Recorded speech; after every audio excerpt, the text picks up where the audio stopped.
ఎన్ని రోజులు మీ అన్న కట్నం డబ్బులు ఇవ్వకుండా తప్పించుకు తిరుగుతాడు. ఆడికి ఫోన్ చేసి కట్నం డబ్బులు అడుగు. హలో, ఏమైందమ్మా? కట్నం డబ్బుల కోసం బావడాన్ని కొడుతున్నాడని, ఈ దెబ్బలు తట్టుకోలేకపోతున్నానని. ఒక్క 2 రోజులు ఓపి పట్టరా చెల్లి. ఈ రాఖీ రోజుకల్లా బావి కోసం కట్టిన డబ్బులు ఏదో రకంగా సెట్ చేసి ఇచ్చేస్తాను రా. అన్నయ్య ఒక్కసారి నేను చూడాలందరూ, నాకు నువ్వు తప్ప ఇంకెవరున్నారు? నాకు కూడా నేను చూడాలందమ్మా. ఇంకా 2 రోజులు నేను ముందు ఉంటాను. నువ్వు జాగ్రత్తగా తల్లి. ఈ రోజు నుంచి నా చెల్లి కష్టాలన్నీ తీరిపోతాయి. చెల్లి, చెల్లి, ఇదేంటి చెల్లి పిలిచినా పలకట్లేదు? చెల్లి, చెల్లి లేవరా, నేను వచ్చాను. చెల్లి,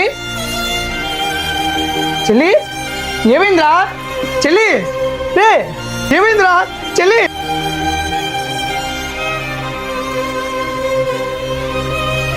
నన్ను క్షమించరా అన్నయ్య. రాఖీ పండుగ రోజు నీ చేతికి రాఖీ కట్టలేకపోతున్నా అన్నయ్య. నాకు నువ్వు, నీకు నేను తప్ప మనకంటూ ఎవరున్నారా? నువ్వు నా కోసం ఎంత కష్టపడుతున్నావో తెలిసిందన్నయ్య. నువ్వు అంత కష్టపడి పని చేయడం నేను చూడలేకపోతున్నారా? నేనే కానీ లేకపోతే నీకు కష్టం ఉండదు కదా. అందుకే నిన్ను ఒంటరివాడిని చేసి దూరంగా వెళ్ళిపోతున్నాను. వచ్చే జన్మలో కూడా నీకు చెల్లిగానే పుట్టి నీతో జీవితాంతం ఉండాలని ఆ దేవుని కోరుకుంటున్నా అన్నయ్య. మిస్ యురా అన్నయ్య. చెల్లి ఒకసారి లేవరా. నాకు నువ్వు తప్ప ఎవరున్నారా? నువ్వు లేకపోతే నాకు రాఖీ ఎవరు కడతారా? కట్టరా చెల్లి, వచ్చాను.